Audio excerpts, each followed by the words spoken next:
In the dry heat of an April evening, Maricopa County Sheriff Patrol drives through the outskirts of Phoenix. The sun is just dipping. The sky glows a pastel orange. Deputy Laura Mitchell answers a call. A hiker found human remains in a wash near a rarely used trailhead, close to the Sonoran Desert edge. In this unincorporated land, the cactus and mesquite trees rustle in the wind. Wildlife is sparse. The remains are of a young woman, maybe 22 years old. Skeletonized, stripped of soft tissue. No ID, no wallet, no cell phone. The skull is intact, but facial reconstruction will be needed. Clothing fragments remain. A faded green jacket, jeans, and a silver locket. The locket is engraved with an initial J. Ranchers' fences nearby show signs someone may have dragged something through, dragged the body from elsewhere, or tried to hide evidence. Detective James Ortega is assigned. He's worked a few cold case files, but this one hits different. The evidence suggests homicide, not an accident or squatter's death. The cord or wire found near the remains is frayed but cut cleanly. Strangulation is possible. There are tire tracks in the soft earth, boot prints, size unknown, and a faint impression of a shoe sole with a rare tread design. Some locals claim hearing a car late at night a week before. Bright headlights, engine revs, but that could be anything. Still, Ortega makes note. One witness thinks the vehicle sounded like a sedan, maybe a rented car, driving past around midnight. A cattle rancher's gate was found open that morning. Some cattle were missing, but no definitive link made yet. The coroner estimates time of death, perhaps sometime late winter or early spring, maybe February or March 2000. The body had been exposed to desert elements, scavengers, sun bleaching. Clothing had begun to degrade. Weather records show some rain late in February, but then dry. Insects and local fauna had scattered bones slightly downhill from the original spot. No forensic DNA match in CODIS, the national database, when they test the tissue from under a fingernail, but they keep prints in the locket. Ortega pins up photos in his office, the jacket, the locket, the jeans, the shoe print cast. He wonders, was she local or transitory?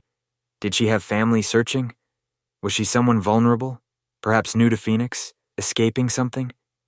Ortega visits local missing person reports. One name comes up. Jessica Monroe, age 19, last seen in February 2000, staying in a halfway house for young women in Tempe. She had been reported missing by her mother, who had recently died. No close friends. Small circle. Jessica was quiet, often worked odd jobs. The similarities. Jessica wore a green jacket and often traveled by bus.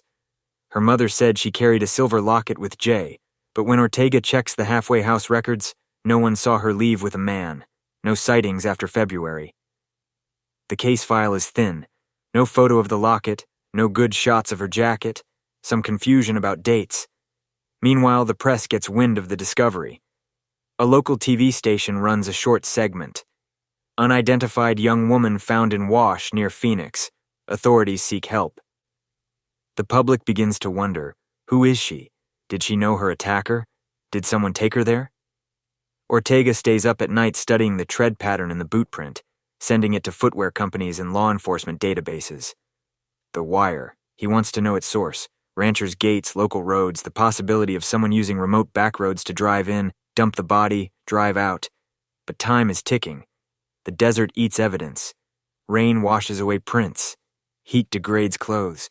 And unless someone comes forward with something, a photo, a friend, a memory, this case may slip away into the cold. The morning sun burns over Phoenix, casting long shadows across the police lot as Detective James Ortega parks his aging Crown Vic. He hasn't slept much. Jessica Monroe's face lingers in his mind. That faint smile from her ID photo feels like an unfinished story begging for a voice. At his desk, Ortega spreads Jessica's file open again. 19 years old. Last seen leaving a halfway house in Tempe on February 24, 2000. No car, no phone, no solid lead. Just a green jacket, a silver locket with J, and a past filled with quiet struggles. Her roommate, Cara Dillon, was the last to see her alive. When Ortega visits the halfway house, Cara looks older than her 20 years, weary from life's edge. She remembers Jessica being excited that week. She had met a man named Rick. He said he could help her find a job. Maybe get her a car, Kara explains, twisting her hands nervously. He was older, maybe mid-30s, blonde hair, drove a brown sedan with patchy paint, always wore work boots. Ortega's pen pauses. A brown sedan. Work boots. The boot tread from the desert case suddenly flashes in his memory. Did Jessica ever say where he worked? He asks. Kara shakes her head. Somewhere near the bus station downtown. She said he fixed cars. At the Phoenix bus terminal, Ortega spends the afternoon talking to vendors and station workers. A cigarette vendor remembers the girl, quiet, polite, often sat waiting by the payphones. Yeah, I seen her once arguing with some guy, the man says. Tall fella, tattoo on his wrist, got mad, drove off in that ugly brown car. Security footage from February 24th is old, stored on degraded VHS tapes. The technician manages to restore a few seconds. The grainy video shows Jessica stepping off a bus platform, then walking toward a car parked under a flickering streetlight. The driver, blurred but unmistakably male, opens the passenger door. She hesitates, then gets in. The car drives away. Ortega freezes the frame. Brown sedan.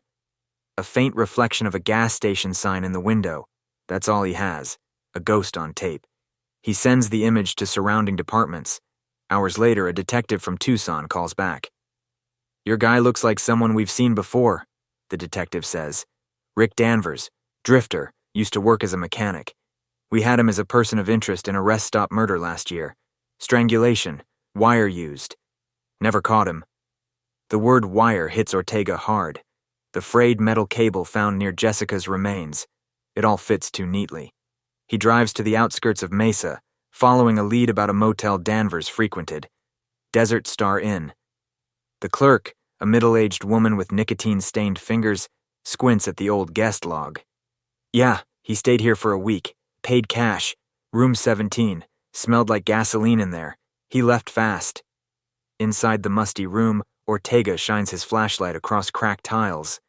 It's long since been cleaned, but a glint catches his eye under the dresser. He kneels, a small silver chain link, bent, broken. The evidence tech bags it, and Ortega feels his pulse rise. Could this be from Jessica's locket? A week later, forensic results confirm the link is a perfect match to the jewelry found with the remains. The motel room where Rick Danvers stayed, and where Jessica likely died, has finally been identified. But the victory feels hollow. Ortega wants a face-to-face confession, not fragments of proof. He digs through DMV records, but Danvers used aliases and fake addresses. The man had vanished by March 2000, leaving nothing behind but victims and whispers. Late that night, Ortega sits in his office, the hum of old fluorescent lights filling the silence. He pins a new photo to his evidence board, Rick Danvers' mugshot from a 1998 assault arrest.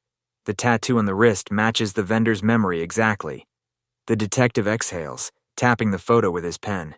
Got you, he mutters under his breath. Outside, the desert wind howls through the desert heat settles heavy over Mesa as Detective James Ortega drives past rusted junkyards and forgotten motels. The name Rick Danvers is all he can think about, a ghost who keeps leaving trails of oil and blood behind him. The records show Danvers worked as a mechanic, drifting from town to town, rarely staying longer than a few months. No tax filings, no fixed address, just a string of auto shop payslips and a suspended driver's license under a different name, Richard Danner. At the Mesa Auto Salvage Yard, Ortega finds an old supervisor, Carl Mendez, leaning against a wrecked pickup. Carl remembers Danvers immediately. Quiet guy, kept to himself. Good with engines, though. Had that weird stare like he was always thinking too loud. Did he ever bring anyone here? Ortega asks. Carl rubs his chin. Maybe once. Young girl. Sat outside the fence while he worked. He'd bring her sodas from the vending machine. Thought she was his girlfriend, maybe. Ortega's heart pounds. The girl had to be Jessica Monroe. The timeline fits. February 2000, just before she disappeared. He walks through the junkyard, the metallic smell mixing with heat and dust. Old car husks stare back like hollow-eyed witnesses. Near the far edge, he notices a burnt patch of ground, blackened from an old fire. Carl shrugs when asked. Said Danvers burned scrap wiring there once. Ortega collects samples anyway. Something about it feels deliberate. Later at the station, lab results reveal residue of synthetic rope fibers and melted insulation wire, consistent with the type found near Jessica's remains. Danvers hadn't just dumped evidence in the desert, he'd tried to destroy it first. The next step is to track his vehicle. DMV records show a 1986 brown Oldsmobile registered to a false address in Glendale. When the car finally turns up, it's in an impound lot, abandoned months after Jessica vanished. Inside, technicians find duct tape residue on the door handle and faint traces of blood under the seat lining. DNA analysis confirms the blood belongs to Jessica Monroe. It's the smoking gun Ortega needed. But Rick Danvers is long gone. The detective spends nights combing through phone directories, motel records, job postings, anything with Danvers' aliases. Then, a lead surfaces from a gas station in Buckeye, off I-10. The night clerk remembers a man fitting Danvers' description coming in at 2 a.m. on February 24, 2000, the night Jessica disappeared. He bought duct tape, cleaning solvent, and gas, the clerk says. Had scratches on his arm like from barbed wire. Ortega drives the same route at night, retracing Danvers' path. The darkness of the desert feels endless, the road stretching between shadows and memory. He imagines Jessica sitting in that car, terrified, realizing too late she wasn't going home. At the motel where Danvers stayed, Ortega rechecks every inch. Behind a wall vent, he finds a folded scrap of paper the first investigators missed. Faded writing reads, "If they find me, burn it all." It's signed with a single initial. R. Ortega grips the note tightly. Danvers had planned for this. He wanted to erase everything, every trace, every life he took. The next week, Ortega's team follows a tip from Tucson. A transient matching Danvers' description took a bus north out of Phoenix 2 days after Jessica's murder. The ticket was paid in cash. Destination, Flagstaff. From there, the trail vanishes completely. The detective stares at the bus record, exhaustion etched into his face. He's out there, he mutters, and he's not done. Back in his office, Ortega studies the evidence board one more time. Jessica's photo beside Danvers' mugshot, connected by strings of red yarn. The motel, the car, the wire, the fire. All of it points to one man. But without a body, without a confession, the justice system stands still.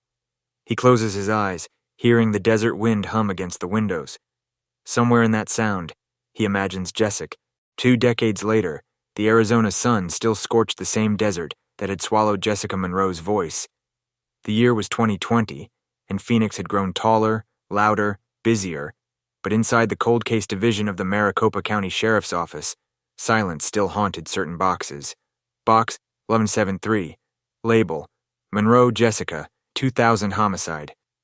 Detective Megan Ruiz, 33, newly assigned to cold cases, had been told by her superior that most of these files go nowhere. But she didn't believe in dead ends, only missed details. Ruiz had grown up hearing about the Monroe case. Her mother used to tell her, "That girl could have been any of us back then." On her first week, Ruiz begins digitizing old evidence. Inside box 1173, beneath brittle Polaroids and yellowed reports, she finds something overlooked, a cassette recorder sealed in a faded evidence bag. Label smudged, Motel Trash, Room 17. It had been logged but never examined. Back then, no one thought it mattered. Ruiz's instincts buzz. She gets permission to send the tape to the State Forensic Audio Lab. When the team plays it, only static hums at first. Then faintly, a voice. A woman's voice. "Please, Rick. I'll go home, I swear." A man responds, low and angry. "You shouldn't have called them." Then a thud, muffled crying. Tape cuts off. The room falls silent. Ruiz's throat tightens. The date on the evidence bag? February 24th, 2000, the same night Jessica Monroe vanished. She replays it over and over, catching subtle background sounds, the faint hum of a ceiling fan, a truck passing outside, and a metallic click, like wire brushing against metal. The sound analysis confirms the male voice matches archived recordings from a 1998 assault case. Rick Danvers. 90% vocal match. Ruiz calls the retired detective, James Ortega. When he answers, his voice is older, slower, but unmistakably sharp. You found something, didn't you? I think we have his voice, Ruiz says. Within days, Ortega is back in the precinct, gray-haired but focused. He stares at the cassette player as the tape plays. When Jessica's voice cracks through the static, his jaw tightens. She was still alive when they got to that room, he murmurs. Ruiz nods. And the they, it might not have been just him. Wait, Ortega says, rewinding. Listen carefully, with second voice in the background, right before the word wire. They isolate the sound, faint, but clear enough. Another male voice says, get the wire. Ortega sits back, stunned. For 20 years, everyone assumed Danvers worked alone. But this changes everything. The investigation reopens under the joint jurisdiction of the Arizona Cold Case Task Force and the FBI. They begin reviewing all Danvers' known associates, focusing on auto workers and drifters who vanished after 2000. One lead surfaces, Michael Mick Halpern, a fellow mechanic who worked alongside Danvers at the Mesa junkyard. He disappeared the same week Jessica did. No missing report, no relatives. Ruiz digs through payroll archives and finds that Mick cashed his final check 2 days after Danvers fled Phoenix. Could Mick have helped him that night? Or killed him later? Then, in August 2020, a maintenance crew demolishing an old diner near Flagstaff uncovers something chilling, a rusted drainage pipe with a tarp-wrapped skeleton inside.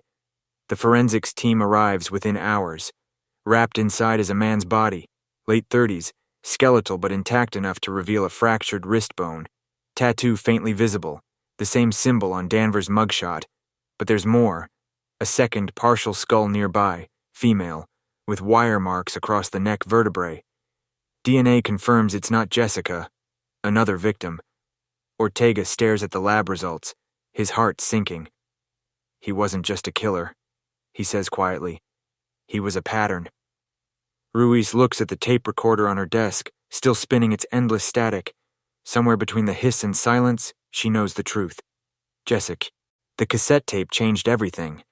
Within weeks of the discovery, the Arizona Cold Case Task Force and FBI Behavioral Analysis Unit link Rick Danvers to a string of unsolved murders stretching across 3 states, Arizona, Nevada, and New Mexico, between 1998 and 2001.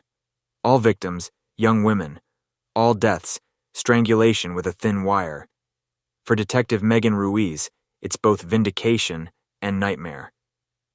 He wasn't a one-time killer, she tells the task force. He was a traveler, using highways like hunting grounds. The FBI begins pulling satellite cases, looking for forensic overlaps. In Albuquerque, a 1999 Jane Doe shares the same ligature marks. In Las Vegas, a 2001 missing person file shows a woman last seen with a Rick blonde hair tattoo on wrist. The stories align like ghosts forming a pattern only now visible.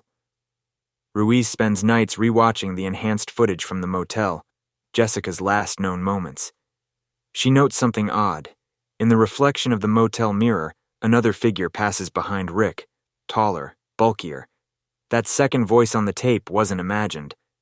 Retired Detective James Ortega returns to the department as an advisor. His once steady hands now tremble, but his mind remains sharp. Together, he and Ruiz reopen every witness statement, every archived photo. The most overlooked clue comes from a mechanic's shop log in Tucson, dated February 27, 2000, 3 days after Jessica's disappearance. It lists a repair job for a brown Oldsmobile, owner named M. Halpern, the same Mick Halpern who vanished that same week. FBI analysts reconstruct the timeline. Feb 24, Jessica vanishes. Feb 25, Rick Danvers checks out of Desert Star Inn. Feb 27, Halpern's car appears in Tucson for repairs. March 1, both men vanish from Arizona. Ruiz forms a chilling theory. Mick Halpern was Danvers' accomplice, but when things spiraled out of control, one killed the other. The skeleton found near Flagstaff could be Halpern's remains. Perhaps Danvers silenced him to bury the secret. For months, the team hunts records across the Pacific Northwest. Then, a break comes from Oregon. In 2003, A fatal car crash near Bend involved a man under the name Richard Danner. The car burned, identity uncertain. Ruiz requests DNA from the remains. Weeks later, the results arrive, a perfect match to Rick Danvers. The silence in the task force room is deafening. After 2 decades, the monster is dead. But what chills them most isn't his death. It's what's found in the wreckage inventory. Among the recovered objects, a rusted wrench, a half-melted watch, and a silver locket engraved with the letter J. Ortega picks it up with gloved hands. His throat tightens. "Jessica," he whispers. Inside the locket, the photo is long burned away, but forensic specialists notice microscopic carpet fibers embedded within. When tested, they match the fibers from the motel where Jessica's murder occurred. That single piece of jewelry, kept by her killer for years, closes the evidence chain that began 2 decades ago. At a press briefing, the FBI announces the closure of the highway wire murders, attributing at least 6 confirmed victims to Rick Danvers. Cameras flash, reporters shout questions, Ruiz reads a statement. Jessica Monroe's case stands as a symbol that no matter how much time passes, the truth will find its way out of the dust. But Ortega can't celebrate. Watching Jessica's picture on the big screen, he feels only emptiness, an old ache for the one thing no one can retrieve, her voice, her story, her justice in person. After the conference, he stays behind, staring at the locket under the evidence light. He kept it, he mutters. All those years. Why? Ruiz glances at him. Maybe guilt. Ortega shakes his head. No, trophy. He turns off the lamp, pocketing the locket carefully before sending it to archives. Case closed, he says quietly, but the tremor in his voice says otherwise. The locket was supposed to be the end. After the press conference, files were sealed and boxes were moved to cold storage in the basement of Phoenix Police HQ. The case of Jessica Monroe, and the 5 other women tied to Rick Danvers, was officially closed. But Detective Megan Ruiz couldn't rest. Something about the locket lingered. When she'd first seen it under the evidence lamp, she noticed faint initials etched along its edge, JM on one side and a partial MH on the other. Mick Halpern. Why would her killer engrave his own accomplice's initials on her locket? She muttered one night, going over the case file again. She drove to Flagstaff County Evidence Storage, where the skeletal remains believed to be Halpern's were kept. The forensic record noted the bones were incomplete, missing a rib and 2 finger bones. That detail had never mattered, until now. Ruiz requested a re-examination. Days later, a young forensic anthropologist called. "Detective, we've got something." "What is it?" "These remains, they're not Halpern's. The DNA doesn't match his family. We ran it through CODIS, no match at all. Whoever that body was, it wasn't the accomplice." Her stomach sank. "Then where's Halpern?"